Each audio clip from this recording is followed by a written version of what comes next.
Guys, అందరూ ఎలా ఉన్నారు? This is Sandhya. Welcome back to my channel Chinnu's world. అందరు ఎలా ఉన్నారండి? బాగున్నారా? మేమైతే చాలా చాలా బాగున్నాము. ఈరోజు వ్లాగ్ వచ్చేసి ఏంటంటే, ఈరోజు మా యానివర్సరీ అన్నమాట. సో మేమైతే టెంపుల్కి అయితే వెళ్తున్నాము. ఇంట్లో దీపం పెట్టుకోవడం అయితే కంప్లీట్ అయిపోయింది. మేమేం టెంపుల్కి వెళ్దాం అనేది అయితే నేను చూపిస్తాను. నాతో పాటు మీరు కూడా వచ్చేయండి. మార్కెట్లో ఉన్న సాయిబాబా టెంపుల్కి అయితే వెళ్తున్నాం. మేము పెళ్ళైన కొత్తలో వెళ్ళాము. చాలా రోజులు అవుతుంది ఆ టెంపుల్కి వెళ్ళి. ఇక మళ్ళీ ఈ రోజు అయితే వెళ్తున్నాం అన్నమాట. చిన్ను అయితే స్కూల్కి అయితే వెళ్ళిపోయాడు. ఇక అమ్ముల తల్లి, నేను, మా ఆయన ముగ్గురం అయితే వెళ్తున్నాము. మాతో పాటు మీరు కూడా వచ్చేసేయండి. చూడండి.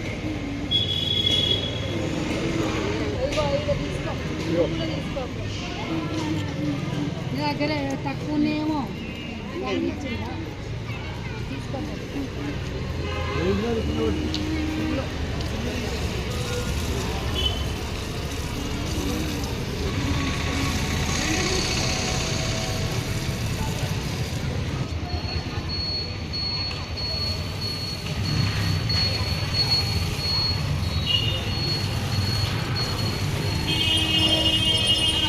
ఇదంతా కూడా బయట వ్యూ అన్నమాట. లోపలికి వచ్చిన తర్వాత ఇక్కడ సాయిబాబా అయితే ఉన్నారు కదా దేవుడు.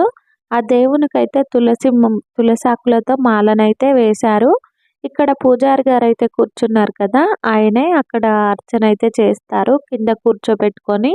మేము టెంపుల్ లోపలికి వెళ్ళి ప్రదర్శనలు చేసుకుని ఇక మా పేర్ల మీదనైతే మేము అర్చన అయితే చేయించుకున్నాము. మా అమ్ముల తల్లి అయితే దేవునికి మొక్కుతుంది.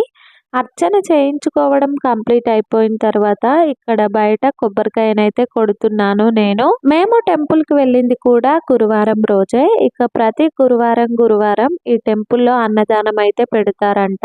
నాకు కూడా తెలియదు, మా ఆయన అన్నారు. 1కి మధ్యాహ్నం అలా పెడుతూ ఉంటారంట. దేవుణ్ణి దర్శనం చేసుకోవడం కంప్లీట్ అయిపోయిన తర్వాత మేమైతే టెంపుల్లో కాసేపు కూర్చుందాం అని చెప్పేసి కూర్చున్నాము. మా అమ్ముల తల్లి హాయ్ అని చెప్పేసి చెప్తుంది.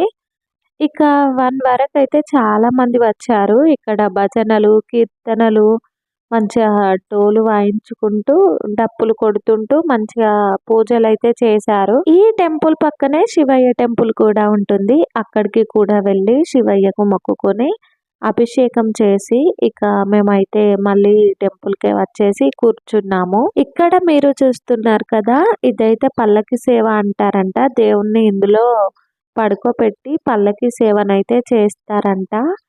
ఇక అందరూ కూడా ఇక్కడికి వచ్చి మొక్కుకొని వెళ్తున్నారు. అలాగే దేవుడి పాదాలు కూడా ఉన్నాయి ఇక్కడ. అందరూ కూడా ప్రదర్శనలు చేసుకుంటూ దేవుని పాదాలకైతే ఖచ్చితంగా మొక్కుకుంటున్నారు. మా పెళ్ళైన కొత్తలో వెళ్ళాము మేము ఈ టెంపుల్ కి. మళ్ళీ ఇలా చాలా ఇయర్స్ తర్వాత వెళ్ళాము మా యానివర్సరీ రోజు. ఇక మా చిన్నునైతే తీసుకురాలేదు. మా చిన్నునైతే స్కూల్కి అయితే పంపించేశాము. వానికి ఎగ్జామ్స్ ఉన్నాయి అని చెప్పేసి చెప్పారు వాళ్ళ మేడం. ఇక ఇక్కడైతే కొబ్బరికాయలను అయితే కాల్చుతున్నారు. మరి ఇది దేవునికి పెట్టుకునే బొట్టు అని చెప్పేసి నేను అనుకుంటున్నాను. అక్కడ నుంచి వచ్చి నేను ఇందాక చెప్పాను కదా, పక్కనే శివయ్య ఉంటారు. శివయ్యకు అభిషేకం చేసి వచ్చాము అని చెప్పేసి చెప్పాను కదా, ఇక్కడే అన్నమాట. చాలా మంది వస్తూ ఉంటారు, వెళ్తూ ఉంటారు ఈ టెంపుల్ కి. ఇక్కడైతే వచ్చేసి మన మార్కెట్ లోనే అన్నమాట. శనివారం మార్కెట్ ఉంటుంది కదా, దానికి దగ్గరలో ఉంటుంది ఈ టెంపుల్ వచ్చేసి.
తీసుకో.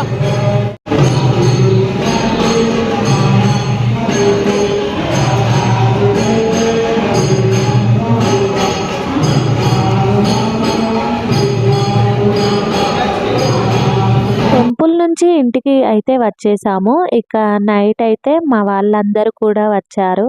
కేక్ కట్ చేపిద్దాము అని చెప్పేసి అసలు సడన్ సర్ప్రైజ్ అన్నమాట ఇది. నాకు చెప్పలేదు, మా ఆయనకు చెప్పలేదు. ఎవరికీ చెప్పకుండా వచ్చేసారు కేక్ తీసుకొని. ఇక కేక్ కటింగ్ చేపించి మాతోటి కాసేపు కూర్చొని వెళ్ళారన్నమాట మళ్ళీ వాళ్ళ ఇంటికి. మేమైతే ఏం ప్లాన్ చేసుకోలేదు. ఇలా పార్టీ చేసుకుందాం, కేక్ కట్ చేపించుకుందాము అని చెప్పేసి ఏం అనుకోలేదు. ఇక ఇదంతా కూడా సడన్‌గా అయిపోయింది. మా వాళ్ళు రావడంతో వాళ్ళే తీసుకొచ్చారు కేక్ అని చెప్పేసి అన్నాను కదా! ఇక మాకైతే చాలా హ్యాపీ అనిపించింది. మీ టైంని మా కోసం కేటాయించి మా పెళ్లి రోజు సెలబ్రేషన్స్‌ని ఇలా జరిపినందుకు అందరికీ థ్యాంక్ యూ సో మచ్. ఇక ఇవాళటి వ్లాగ్ వచ్చేసి ఇంతేనన్నమాట. ఎవరైనా కొత్తగా మన ఛానల్‌ని చూసే వాళ్ళైతే మన ఛానల్‌ని సబ్స్క్రైబ్ చేసుకోండి, లైక్ చేయండి, షేర్ చేయండి, కామెంట్ కూడా చేయండి. పక్కనున్న బెల్ ఐకాన్ని క్లిక్ చేయండి. నేను పెట్టే ప్రతి ఒక్క వీడియో మీకు నోటిఫికేషన్ రూపంలో అయితే వచ్చేస్తుంది. అలాగే ఈ వీడియో మీకు ఎలా అనిపించింది అనేది అయితే తప్పకుండా కామెంట్ సెక్షన్లో కామెంట్ చేయండి. ఈ వీడియో మీకు కనుక నచ్చినట్టయితే లైక్, షేర్ అండ్ సబ్స్క్రైబ్. మాకు విషెస్ చెప్పిన ప్రతి ఒక్కరికి థ్యాంక్ యూ సో మచ్ అండి. ఇంకా ఎవరైనా మన ఛానల్ని సబ్స్క్రైబ్ చేసుకొని వాళ్ళు ఉంటే వెంటనే వెళ్ళి మన ఛానల్ని అయితే సబ్స్క్రైబ్ చేసుకోండి.